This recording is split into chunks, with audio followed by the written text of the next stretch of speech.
زندہ ہیں. نماز پڑھیں گے ثواب ملے گا, روزہ رکھیں گے ثواب ملے گا, زکات دیں گے ثواب ملے گا, صدقہ کریں گے تو ہم کو ثواب مل جائے گا,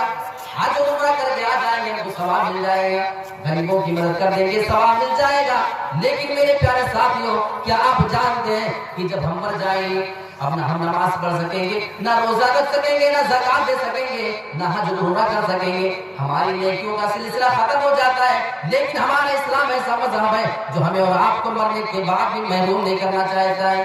ہمارا اسلام یہ کہتا ہے اگر انسان مر جاتا ہے وہ دنیا میں کچھ ایسے کام کر کے چلا جائے, تین وہ کام ہے کہ مرنے کے بعد بھی اس آدمی کو اس کا ثواب پہنچتا رہتا ہے. کتنا بڑا خوش نصیب آدمی ہوگا وہ کہ وہ دنیا سے تو جا چکا ہے, ہماری اور آپ کی نظروں سے وہ مر چکا ہے, وہ قبر کے اندر لیٹا ہوا ہے, لیکن دنیا میں کچھ کام ایسے کیے تھے کہ اس کو ثواب ابھی تک مل رہا ہے. اللہ سے ہم دعا کرتے ہیں اے اللہ تو ہم تمام مسلمانوں کو ایسے اعمال کی ضرور کوشش کرنے کی توفیق عطا فرما کہ ہم مر چکے ہوں, ہمیں سارے لوگ بھلا چکے ہوں, جہاں پہ ہمارے بھائی بہن کے ہمارے کام نہ آ سکے, ہمارے بیوی بچے ہمارے لیے دعائیں نہ کریں اور دنیا داری میں پڑ جائیں, ہمیں اور آپ کو کبھی وہ یاد نہ رکھ سکے. لیکن اللہ تو ہمیں بھی تین کاموں کی توفیق دے دے کہ جن کی وجہ سے, جن کاموں کی وجہ سے ہمارے لیے مرنے کے بعد بھی ثواب ملتا رہے. وہ تین اعمال کو دیکھو. اے مسلمانوں, اپنے قبر کی زندگی کو روشن کرنے کی کوشش کرو, اپنی تابناک آخرت کو تم روشن کرنے کی کوشش کیوں نہیں کرتے ہو؟ اللہ کے رسول بیان فرماتے الا من ثلاثۃ, الا من صدقۃ جاریۃ. اگر کوئی آدمی صدقہ جاریہ کر کے چلا جاتا ہے, کوئی عام کام کر کے چلے جائیں, آپ مدرسہ بنوا کر کے چلے جائیں, اگر آپ کوئی مسجد میں تعاون کر کے چلے جاتے ہیں, جب تک آپ کے پیسے کا استعمال اس میں ہو رہا ہے یا آپ کے دیے ہوئے پیسے کا اس میں استعمال ہوا ہے تو نماز پڑھیں گے. اللہ کے رسول فرماتے ہیں وہ آپ کا صدقہ جاریہ ہے. آپ نے کہیں ٹیوب ویل بنوا دیا ہے, کہیں کوئی مدرسہ چلا دیا ہے, ایسا کوئی کام کر کے چلے جائیں, آپ کے مرنے کے بعد بھی آپ کو اس کا ثواب پہنچتا رہے گا. اور دوسری چیز او علم ينتفع به, اگر آپ کوئی علم چھوڑ کر کے چلے جاتے ہیں اور اس علم کی وجہ سے لوگ فائدہ اٹھاتے رہتے ہیں. آپ کتاب لکھ دیں,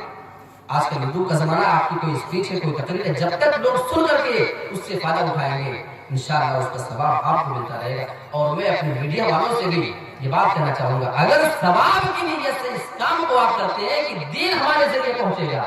دین ہمارے, بس آپ کی نیت وہی کا فرق ہے, بس ہم دین کو پہنچانا چاہتے ہیں, ہم اللہ اور رسول کی بات کو پھیلانا چاہتے ہیں پوری دنیا کے اندر, اس وجہ سے ہم یہ کام کرتے ہیں, تو انشاءاللہ وہ چیز آپ کے لیے بھی سچے جائے گا. ہم بھروسہ رکھیں گے. اور تیسری چیز بہت کام کیے, اللہ کے رسول فرماتے ہیں او ولد صالح يدعو له, اگر کوئی آدمی دنیا سے انتقال کر جاتا ہے لیکن اپنے مرنے کے بعد اس نے اپنی اولاد ایسی چھوڑی ہے جو اولاد اس کی نیک ہے,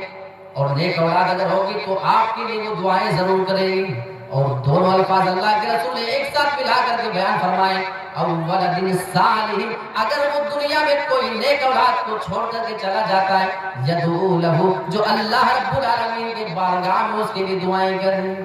تو اس آدمی کو مرنے کے بعد بھی اس کا ثواب ملتا رہے گا. میں ایک جنازے میں گیا تھا, میں اپنی ڈیوٹی کی بات کر رہا ہوں, اپنے ضلع سے ڈال رہا ہوں, اب پورا ایڈریس نہیں بتاؤں گا لیکن وہ جاننے کہاں کی بات ہے. جنازے میں شرکت کے بعد اس کے 3-4 بیٹے, ایک ماں کا یا اس کے باپ کا انتقال ہوا تھا. ہم لوگ مٹی دینے کے بعد تھوڑی دور ہی آئے تھے, 100-200 میٹر ہی آئے تھے, آدھا کلومیٹر کا فاصلہ بھی ہم نے طے نہیں کیا تھا.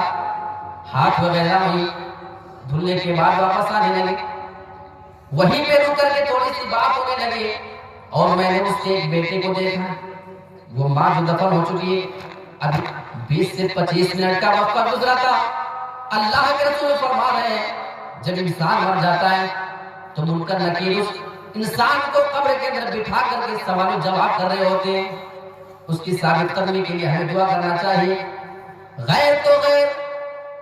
ہم اور آپ اپنی اولادوں کو ایسا چھوڑ کر کے جا رہے ہیں. جب یہ منظر میں نے اپنی آنکھوں سے دیکھا تھا, اللہ کی قسم مجھے یہی حدیث وہاں پہ یاد آئی, او ولد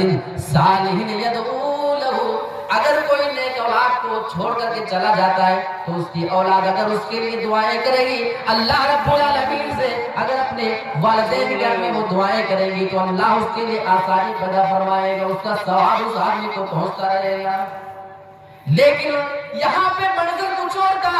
میں نے اس آدمی کو دیکھا جو بالکل نوجوان ہے، ہٹا کٹا ہے، اس کی بوڑھی ماں کا انتقال ہو چکا تھا۔ ہم لوگ کھڑے ہوئی باتیں کر رہے تھے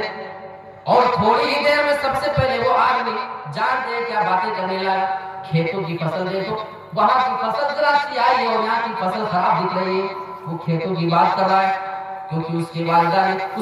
نے اس کو دنیا داری تو سکھا دیا تھا لیکن دین کی کوئی تعلیم ہی نہیں دیا تھا، اسے بتایا ہی نہیں کہ دینی چیز کیا ہوتی ہے، دینی مزاج کیا ہوتا ہے۔ میرے پیارے ساتھیوں، اور اتنا ہی نہیں، آگے کا جو منظر تھا میرا روٹا کھڑا ہو جاتا ہے۔ اللہ کے رسول جناب محمد رسول اللہ کی یہ حدیث مجھے وہی پہ یاد آئی۔ وہ آدمی اپنی جیب سے سگریٹ کی ایک ڈبی نکالتا ہے، سگریٹ اپنے منہ پہ لگاتا ہے۔ ابھی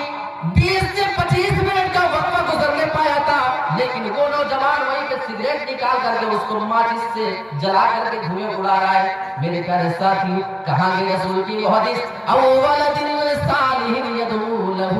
اگر تم کوئی نیک اولاد اپنے پیچھے چھوڑ کر کے چلے جاؤ گے وہ تمہارے لیے دعا کرے گی۔ اگر اللہ رب العالمین کے دربار میں وہ ہاتھ اٹھا کر کے تمہارے لیے دعائیں کریں گی، یدعو لہ، جب وہ دعائیں کریں گی تو تمہارا جب بیٹا تمہارے لیے وہ دعائیں کرے گا تو اس کا ثواب اللہ رب العالمین تم کو دے گا، اس دعا کی وجہ سے اللہ تمہارے عذاب کے اندر تخفیف فرمائے گا۔ پھر کیا فائدہ ایسے اولادوں کو؟ اسی بنا پہ شاید آپ قرآن اٹھا کر کے دیکھیں، اللہ نے بہت سارے نبیوں کی اولاد کی دعائیں وہاں پہ بتائی ہے کہ فلاں فلاں نبی نے دعائیں ہم سے کیا تھا اپنی اولاد کے لیے، لیکن کسی بھی نبی نے صرف یہ دعا نہیں کیا تھا کہ اللہ کو مجھے اولاد دے دے، بلکہ جب دعا کیا تھا رب هب لي من الصالحین، اے رب اگر تو ہمیں اولاد دے تو نیک اولاد ہم کو چاہیے۔ اولاد ہونا نہیں ضروری نہیں بلکہ اولاد کا نیک ہونا ضروری ہے میرے پیارے ساتھیو، ورنہ وہی اولاد ہمارے لیے وبال جان بن کر کے رہ جاتی ہے۔ تو یہ صحیح مسلم کی حدیث، آپ اس کو گرا مان کر رکھیں کہ آپ اپنی اولاد کو لے کر آئے، ورنہ یہ آپ کی اولاد بھی ہو سکتی ہے جو آپ کے مرنے کے آدھے گھنٹے کے بعد اسے اپنے نشہ پہ کنٹرول نہیں ہوگا اور اسے تمباکو اور پان گٹکے اور سگریٹ سے فرصت نہیں ہوگی، آپ کی قبر کے پاس وہ گھرانے کے ساتھ بغل میں کھڑے ہو کر کے راکھی اور دھویں اڑاتا ہوا نظر آ جائے تو کوئی حیرت کی بات نہیں ہے، کیونکہ آپ اس کو دین کے علم سے دور کر رہے ہیں۔ تو یہ دین کا علم آپ کو آپ کے مرنے کے بعد اصلاح دیتا ہے۔ امام بخاری رحمۃ اللہ علیہ کے بارے میں اگر بات نہ ہو تو علم کی بات کرنا بھی کرا۔ آج جب بھی پوری دنیا میں ان کا نام لیا جاتا ہے تو ان کے نام کے سامنے بڑے احترام کے ساتھ رحمۃ اللہ علیہ لگاتے ہیں، اللہ کی کروڑوں رحمتیں ہیں ان کے اوپر۔ یہ بات صرف اس بنا پہ ہے کہ انہوں نے جو علمی خدمت انجام دیا ہے پوری دنیا اس کو فراموش نہیں کر سکتی۔ ایک حدیث کو لینے کے لیے ایک شہر سے دوسرے شہر کا سفر کرتے ہیں۔ سنا تھا کہ کسی کے پاس ایک حدیث ہے، بہت لمبا بڑی مشکل بڑا سفر کر کے وہاں پہ پہنچتے ہیں۔ ہمارے یہاں وہ ٹرین کا زمانہ تھوڑی ہے، ہم لوگ تو مطلب جب آنا ہوگا آپ کے علاقوں میں پروگرام کے لیے تو ہم لوگ پہلے یہ چیک کرتے ہیں کہ وہاں سے ڈائریکٹ ٹرین ہے کہ نہیں۔ اگر ڈائریکٹ ٹرین نہ ہو تو بھائی شیخ دیکھیے ذرا سا کون سا اسٹیشن آپ کے یہاں سے نزدیک ہے اور کیسے آنا پڑے گا، کیا ترتیب بننی چاہیے۔ ہم لوگ پریشان ہو جاتے ہیں جبکہ اے سی کا سفر ہے، ٹرینوں میں بیٹھ کر کے بالکل سکون کے ساتھ اور اسٹیشن پہ پہنچو تو یہاں سے ریسیو کرنے والے گاڑی لے کے موجود ہے۔ ہمارا اور آپ کا یہ حال ہے آج کل کے علماء کا، اور وہ امام بخاری رحمۃ اللہ علیہ ایک حدیث کو سننے کے لیے بڑے مشقت کا سفر کر کے اپنے ذاتی پیسے کو خرچ کر کے وہاں تک پہنچتے ہیں۔ ایک حدیث لے رہا تھا، رسول کی حدیث سے محبت تو ذرا دیکھو۔